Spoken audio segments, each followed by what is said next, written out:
If you're over 50, you've probably heard some version of this lie: your best years are behind you. You feel it when the younger guys at work stop asking your opinion. You hear it in your doctor's tone when he starts talking more about managing decline than building strength. You see it when the women who once looked your way walk past without a glance, and it pisses you off, but you swallow it like you're supposed to. Here's the truth: you are not done. You're just finally dangerous. Because for the first time in your life, you've got the experience, the lessons, the scars, the insight, and most of all, you've run out of time to waste. This isn't a motivational speech. It's a call to arms, not to fight the world, but to claim your final form. Because while the world worships youth, Stoicism teaches something deeper. The older you get, the more unshakable you must become. So let's talk about what that looks like in action. Not theory, not philosophy, in robes. Real-life wisdom for men who refuse to go quietly. Let's begin. 1. The power of stillness. Why the power of stillness. Older men hold the real leverage. Young men run toward everything.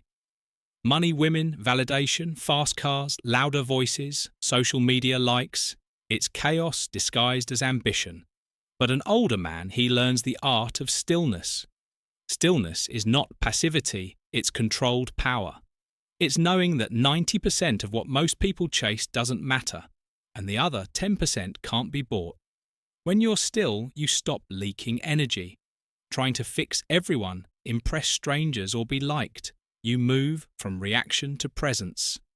Ever watch an older lion in the wild? He doesn't chase.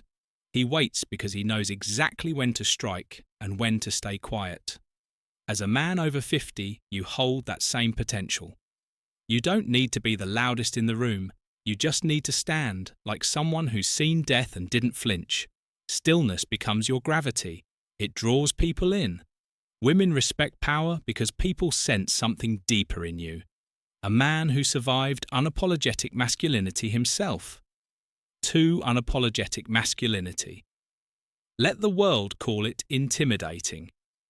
There comes a point in every man's life when he either shrinks to fit the modern world or he becomes a mountain people learn to walk around.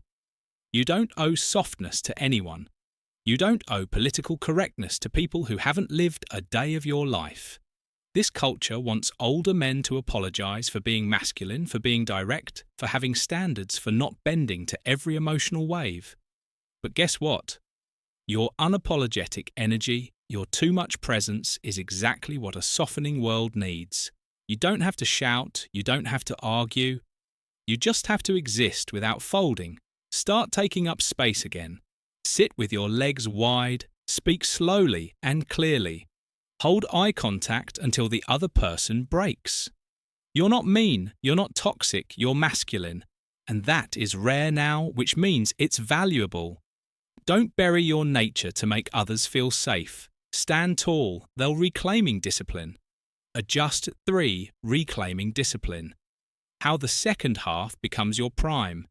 They say men peak in their 30s. That's false. Most men peak whenever they decide to master themselves. Your 60s can be your prime, but only if you return to discipline.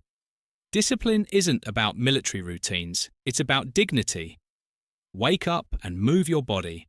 Eat like your future depends on it, because it does.